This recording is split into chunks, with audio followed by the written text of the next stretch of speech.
Welcome to the Moon Collective Sanctuary.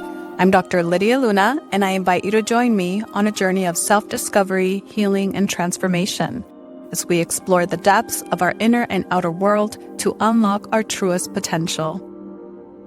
Hello. Welcome to the Moon Collective Sanctuary podcast. I'm Dr. Lydia Luna, a licensed clinical psychologist and founder of the Moon Collective Sanctuary. Today, I'm joined by Taylor Smith, a humanitarian and American activist who's currently based in Amsterdam. Taylor has been deeply involved in frontline organizing in Los Angeles, including the distribution of Know Your Rights cards, supporting protests, and helping pressure city leadership like Karen Bass to address immigration raids through public town halls. She's currently organizing towards a sustained general strike with the General Strike US while continuing to support Americans in collective resistance and civic action. I'm really looking forward to this conversation, Taylor. It's really important given today's climate. Yeah, I'm happy to be here. Thank you so much. Well, thank you again for being here, Taylor. Let's get started. I'd love for you to introduce yourself and tell us who you are and what brought you to this work. Yeah. So, hi, hello. My name is Taylor. I am from the East Coast originally, Philadelphia, and then I moved to Chicago for college, and then I got a job offer in Los Angeles, and I moved out there for work, which is where I met with you.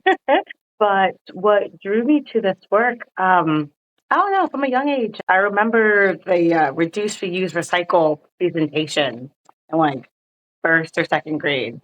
And we learned about recycling, and I was like, oh, we all have a role to play. And I was a little recycling monster. You can ask my parents. I was like, we gotta recycle, we gotta recycle. And so I think from a young age, the seed was planted that, one small thing that you can do can help the overall global, human life. So that always stuck with me. So I was always just trying to do my best and just being kind of aware. And then in college in Chicago, I was hungover. And we had my dorm was in a skyrise, big, beautiful buildings. And 26th floor, I think it was. And I remember waking up hungover, but I could hear like chanting and like I could hear like emotion. I was like, oh my gosh, what's going on? And I see a sea of pink down below. And I see people on the streets, a big, like, just sea of pink. And I was like, well, I have to go and see what that's about. It was one of the first women's marches back in 2015. And I just joined the march right then and there. And I never looked back again, just seeing people all just come together for a common cause. And we were all upset. We were all concerned around that time period. So to have a channel for that and to have a group of people, a community that I can lean on and rely on and learn and grow from was huge. So that also just kind of re-kicked that same little fire that I had from first, second grade.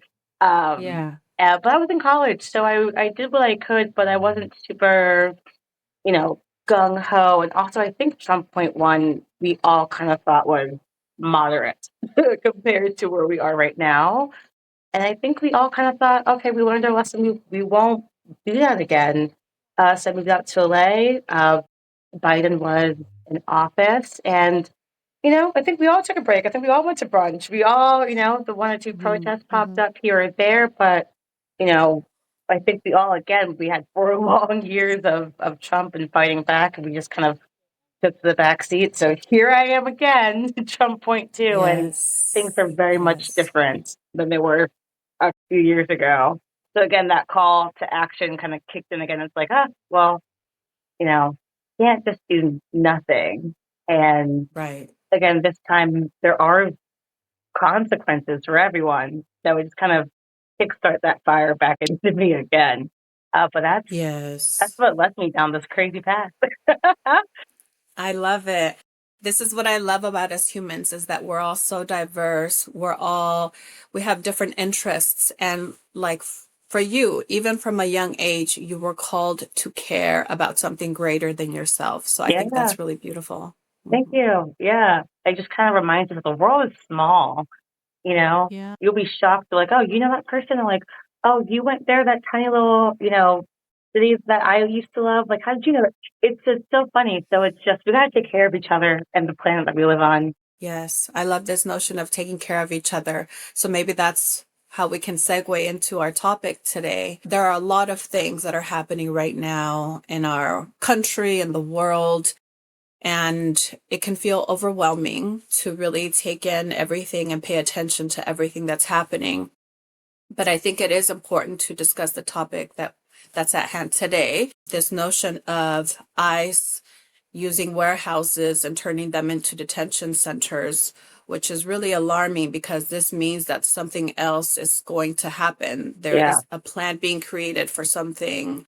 I feel Sinister. sinister to me. Yeah, Yeah. sinister.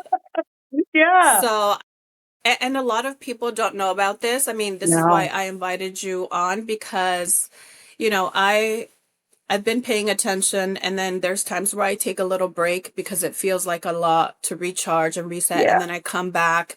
And so when I was paying attention again, it was like a week or something. And then I saw your post about this information. So we need to talk about this. People need to understand what is happening because then that allows us to be more empowered and potentially take some action. Yeah, definitely. And it's literally happening in our backyard. So yeah, I guess let's get into it. ICE is buying abandoned warehouses in small towns and rural areas, and they're transforming them into detention centers and or processing centers. And this is all going to roughly cost us our tax-paying dollars. It's going to cost $38 billion. Billion with a B. And I have notes. So if you see my eyes going to the side, it's me just making sure I'm being as accurate as I can because it is a big Thank deal, you. and I want to make sure that we are talking about, factual information. As of today, the 4th of March, I think it is. I feel like information changes so quickly. Yeah. um, I'm glad you're saying the date because that is important for yeah, I was like, 'cause reference. tomorrow is a Yes, completely different situation. it's true. But yes, so there were leaked documents that leaked a couple of months ago, I want to say. And in those plans, it kind of listed out what they were going to do. It's interesting because as I was doing research, again, trying to be as accurate as possible, the number of warehouses fluctuated between like 22, 23, 24. So I just picked 23, just the number in the middle. So far, of those 23 warehouses, none of them have already been purchased and are in the works. And so there's just so much information about these warehouses that I find so interesting and just kind of raise little alarms for me. For example, in Surprise, Arizona, they bought a warehouse for $70 million in cash. And it's the in cash part to me that kind of sticks out. It feels rushed. It feels like a drug deal. It feels shady. 70 million in cash. And I also want to point out that this money, the $38 billion, it's coming from the big beautiful bill that Congress passed in July 2025. So this money is already allocated, it's already approved to be spent, so they can just kind of roll out these detention centers as they see fit. Um, and so they have to then take these warehouses and turn them into processing detention centers, which is costing us more millions. These aren't ready to go, so they have to add toilets and beds and kitchens, etc. And I also want to touch on that they're not just turning warehouses into detention centers, but they're also taking closed down private prisons that were already closed, like the one in California City. The California governor, Gavin Newsom, worked really hard to close the detention center, and it was closed, I think, for a year or so. But now it's back open. It's open illegally. They don't have the proper permits to be there, to be up and running, and the conditions in there are horrible. And the conditions in all of these warehouses and detention centers are horrible. There are cases of mistreatment, abuse, not getting proper care, medications. I think so far there's been at least 10 deaths in ICE custody, and it's March. So it just kind of goes to show that there's so many human rights violations happening in these places. So more of them is just going to breed more of that. In addition, a lot of these articles would talk about, the amount of beds, and it's, hundreds of thousands of beds. But I want to kind of reshape that. I want to talk about their people. They're not just beds. These beds have to be filled, and they're going to be filled with people, our neighbors. Yes. They are just grabbing people with no due process off the street, throwing them into a vehicle unmarked, no plates, tinted, whatever, and they hold you. It's very much we're gonna take you first and ask questions later, versus going through it a more humane way. Something else that I really want to focus on. There's a couple of the stories that have come out from these detention centers. So I guess one of the they're all important, I should say, but one of the most important ones that I want to highlight is the Blue Butterfly Zone in the Dilley, Texas facility. We literally don't know what's going on in the Blue Butterfly Zone. So information is I don't have a ton of information, I should say. But basically, teenage girls are being kept separate from the rest of, I guess, women detention center population. And no one knows what happens to them. They have no access to outside of the Blue Butterfly Zone. Like, we literally have no idea what's going on in there, which is scary. Have they explained why that is? No, I mean, we all have too wild of imaginations, so we probably know why, but nothing official, nothing has come out. We don't know anything about what's going on behind those doors, which is what's scary. In addition to that, there are hundreds of children in ICE detention centers, like little baby Liam Ramos, who did eventually get released. He was a 5-year-old preschooler that was kidnapped with his father, Adrian. And after a month being in those detention centers, when Liam came out, his father did a follow-up interview, just, how are you? How's Liam? And his dad said Liam's not the same, completely different kid. Nightmares, can't sleep, very reserved, and he's 5. It's like, what was the crime? Did he not do his homework? Was he late for recess? I'm being a little facetious, but we're supposed to be going after hardened criminals, right? What did he do? Also, several women have had miscarriages in there. There was a woman local to Los Angeles, Altadena.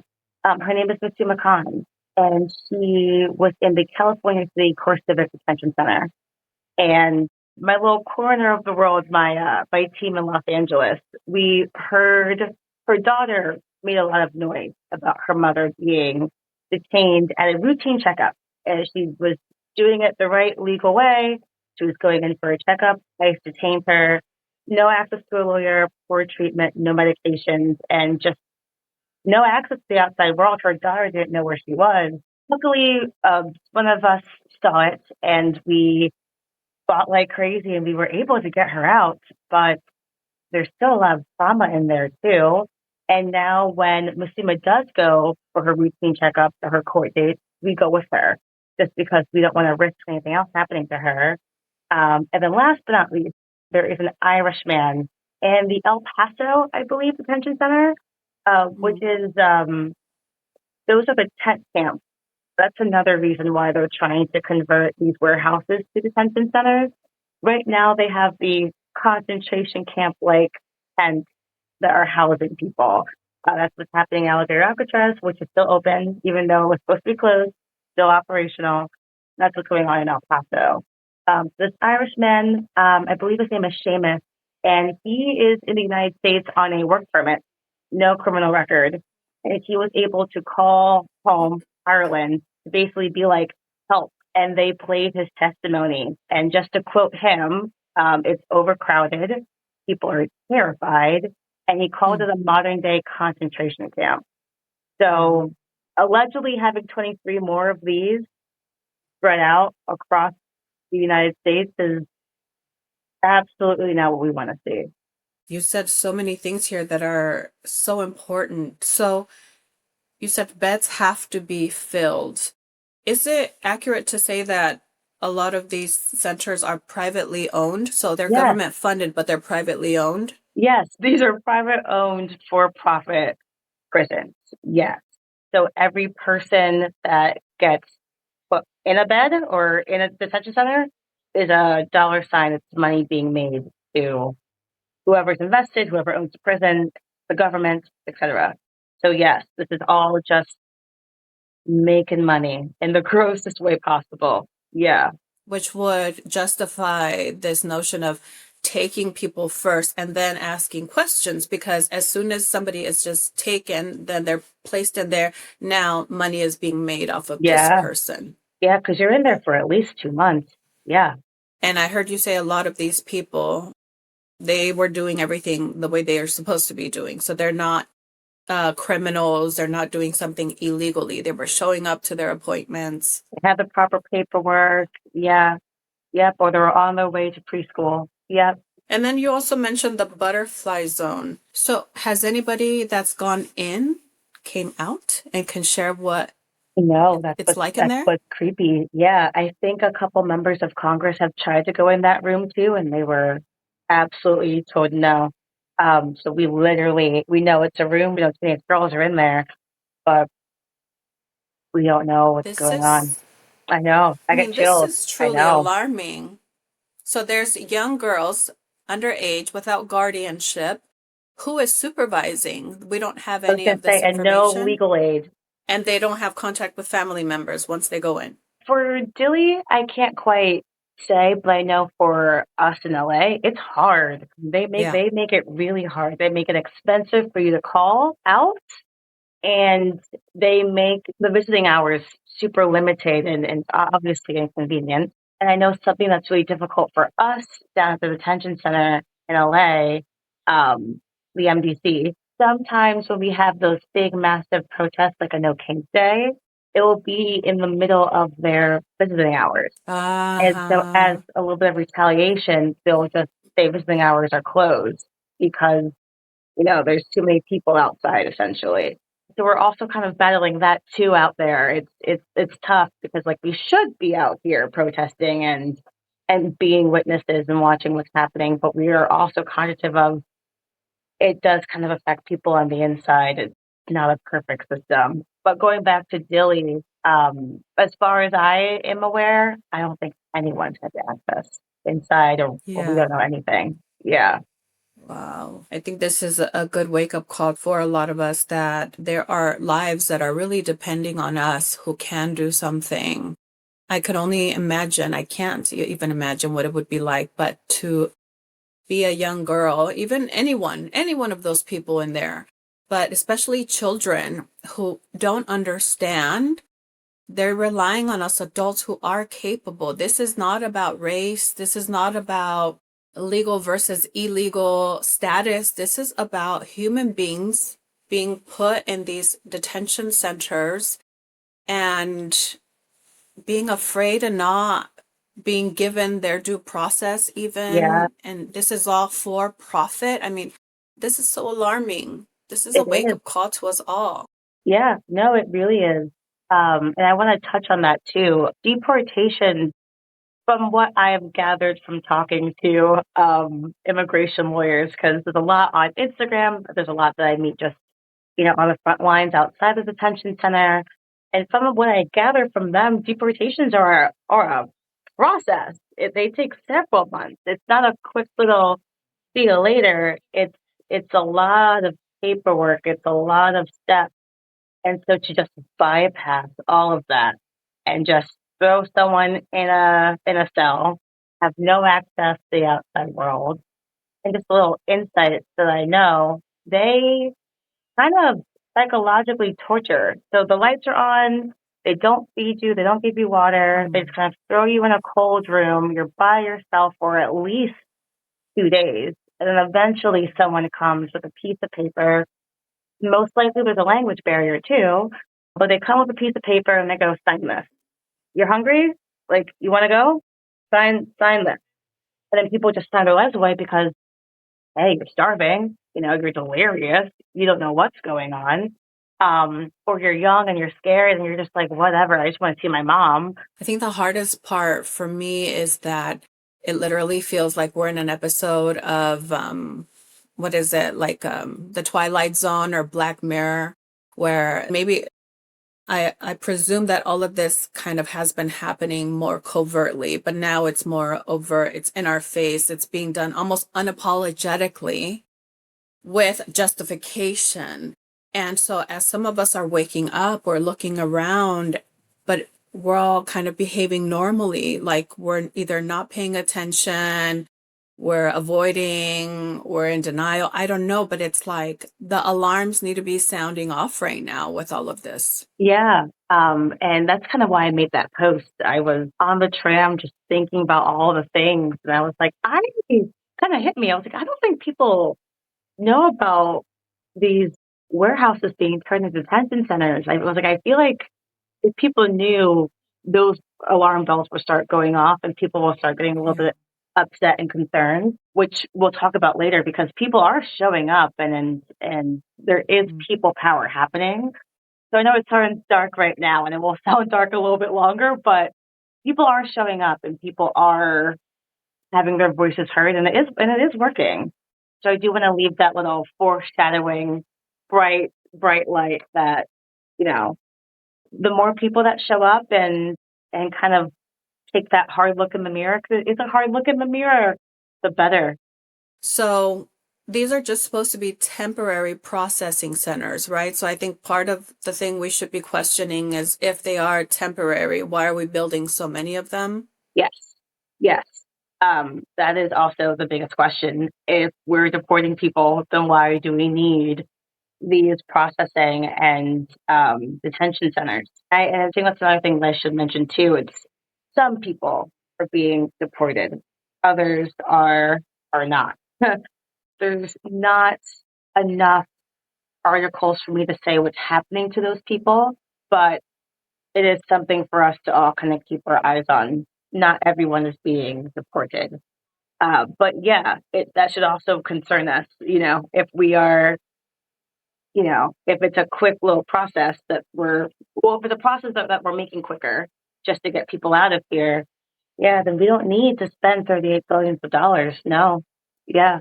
Yeah. And if, let's say, oh, well, because there's not a lot of systems in place and we're just need to get them off the streets because they're dangerous. Number one, we're not getting those guys. We're getting a lot of people who are not dangerous. And then why wouldn't we create systems first and then execute the project of removing illegals, right, from America? So Right. there's no argument to me that justifies this.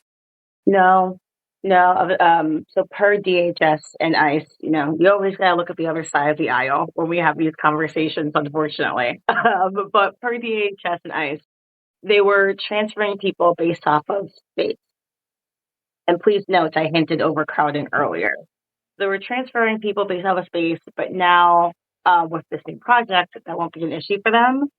Detainees will spend an average of 3 to 7 days in a processing site and then be transported to a larger facility where they will be held for about 60 days before being deported. Again, allegedly. So that's what they are saying, but it's just them expanding and it's not good. Yeah. Right. And why would they let go of people now that make the money? So when you said not everybody's being deported, what does that mean? Yeah, I don't have the right sources to fully talk about it, but from what I'm hearing, it's that they're going to work camp, which also kind of makes sense because they're going after blue collar people, skilled laborers, people who can do hard work and do skills, the farmers, the construction sites, what have you, factories. Uh, Yeah. so if we're taking people away from the workforce, we're missing a chunk of people in the workforce and they kind of have to go back in somehow. But Right. again, I don't have the right sources, but that is what I'm hearing. And this is another point to make, that there's a lack of transparency and or 100%. there is misinformation, whether it's misinformation online, whether it's misinformation even from our own government, because they're saying one thing, but they're doing something else. Yeah. So, And even these articles too, you read BBC, you read CNN, you read Democracy Now, and you're getting three different perspectives sometimes. I believe that's intentional. Mm-hmm. Because if there was true clarity, then that would work against them. So it's important to keep us distracted, keep us confused, keep us overwhelmed, because then I imagine, ants, when they have like a nice little Yeah. organized trail and then like You go in and like you just do something, it like creates chaos, and then it Totally. takes time to come back and organize, you know. I Totally. feel like That's that's the what's happening. analogy. Totally. Totally. Yeah. Yeah. And I think they also do that. So people, with the platforms that we have, it's like, well, this is what I'm hearing, but I don't want to say anything because I don't want to be wrong. So it kind of adds that hesitation, it adds that bit of self-doubt. So it's keeping us contained in a way as well.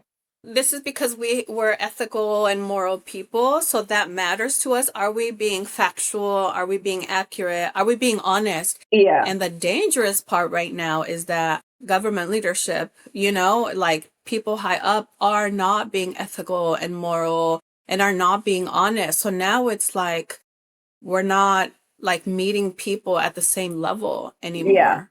Yeah. And I have found that we have to be just 110% on the money or everything falls apart, which is a lot of pressure. And it always just feels unfair to me because, again, our politicians aren't even being honest with us. So they are creating a network, again, roughly 23 warehouses to be transformed into detention centers or processing centers. And again, it's just to make DHS's life easier so they can be a little bit faster. There was a quote somewhere from someone on the inside of DHS, basically, or it might have been someone from one of the private prisons, BO group run Core Civic, but essentially they want to be Amazon, but for people. Like that's how efficient, Ooh. yeah, how gross. That's how efficient they want to be. The 2-day shipping of it all. So that's kind of the point. So having all these networks and having all these options of where to put people and blah, blah, blah, it just works out in their favor. They're becoming more organized, which is, again, not what you want to see at Yeah. all. And I just want to emphasize again that they are targeting people based off of, so I guess I'll back up a little bit. The Supreme Court ruled in September that ICE and DHS in these immigration raids can target people based off of the color of their skin, their accents, the job that they have, where they happen to be. I think I'm missing one, but that's like the bulk of it. Basically, they could just racially profile and just assume, you are someone that should be taken based off of How whatever, you look. Yeah. how you look and where you are and whatever. And we've seen cases and stories of U.S. citizens being caught up in this, whether it's a traffic stop, whether it's, they're on their way to school, they're walking or whatever, and they'll show them their paperwork. And DHS will be like, nope, not real. Stop it away, detain you, and you're stuck. So it is a big deal, and it's something that we should definitely keep our eyes on. And when we talk about things like that with the Supreme Court ruling, it's so very clear that it's no longer about immigration. It's about money. It's about cruelty. It's about just, we don't want you here. And I think it's crazy. I do believe that they're targeting the more vulnerable population because people then can look at them and say, oh, they're not us. So that's okay. Do that to them. And they don't have the funds, the resources to hire the lawyers. So they're easy targets. Yeah. And again, people like Masima who are older, also an immigrant woman, she might not have that network of people to rely on. Little baby Liam, he's 5 years old. If that story didn't go viral and strike a chord with everyone, he would still be in there. And I think that's also important to know that I'm talking about people whose stories have gone viral. I'm talking about people whose stories we all either know or should know, or maybe you heard about. But there's literally hundreds of thousands of other people that have similar stories and we just don't know about them. Something that's coming to mind right now is as we think about, okay, they're targeting the more vulnerable population right now or people that don't have resources or communities. That's them now. And let's say those people are taken care of. Then who becomes the more vulnerable? Exactly. Right? Who will that be? Will it be you? Will it be me? Will it be people that make under 100,000, let's say? Okay, now we'll target them. Is it people that live in rural towns? Is it people that live in cities? this is the beginning of something more. And I think that's Yeah. what people are not understanding. They think, oh, we're just doing this now and then we'll like be It's just this fine. But group and everyone else is fine. And it's like, yeah. and we're seeing this with our unhoused population, especially in DC and LA. We're Mhm. seeing massive sweeps. We're seeing ICE raids happen. Our trans community is under attack. I mean, they're always under attack, but they're really under attack right now. And stories like Kansas, where all of their driver's license are no longer valid. A couple of days ago in Kansas, there was a law in place. Sorry, I'm giggling because it's just insane.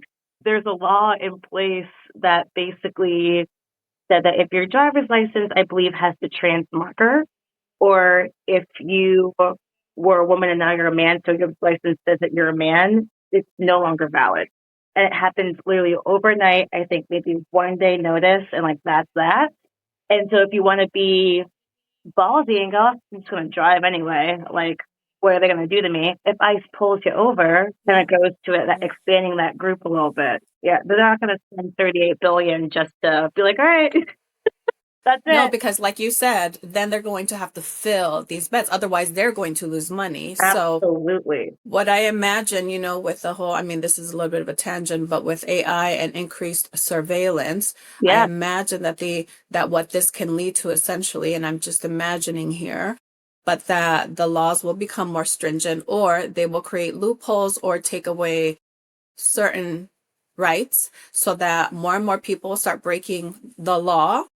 And then now there's surveillance, they can catch you quickly or they can shut down your bank account or whatever. And now there's more and more people that we can send to these centers that need to be filled anyway because there's money to be made. So who knows where this can go, Yeah. and I'm not saying this will happen. I'm saying these are the things that may You should happen think if about. we don't do something now. Yeah, there's that famous poem from World War II. First they came for the X, and I'm not X, so I didn't say anything. And then they came for Y, I'm not Y, I didn't say anything. And then eventually, they come knocking at your door, and there's no one there to fight for you because you didn't fight for X and Y and Z.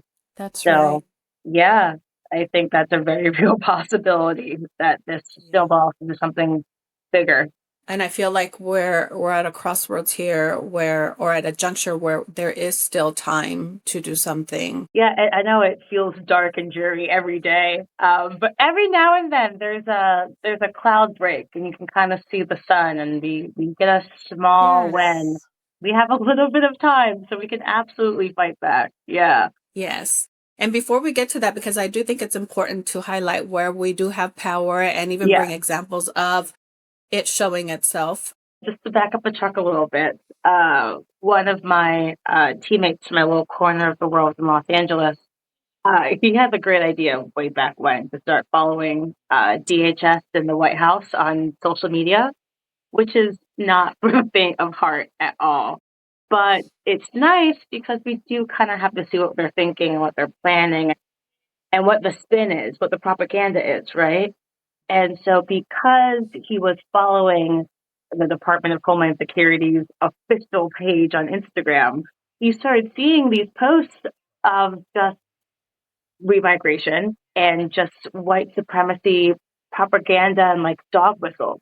So remigration is a far right concept that's deeply intertwined with white supremacy ideology, which calls for the large scale, state orchestrated removal of non white immigrants and their descendants, including some naturalized citizens.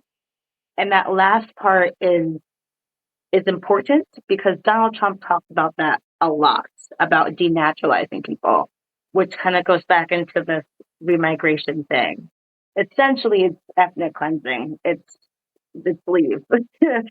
And what I really want to touch on, because I said non-white immigrants, and for those who know uh, history, will probably see patterns and similarities of Jim Crow because we are kind of living through Jim Crow right now, a Jim Crow era right now, I should say.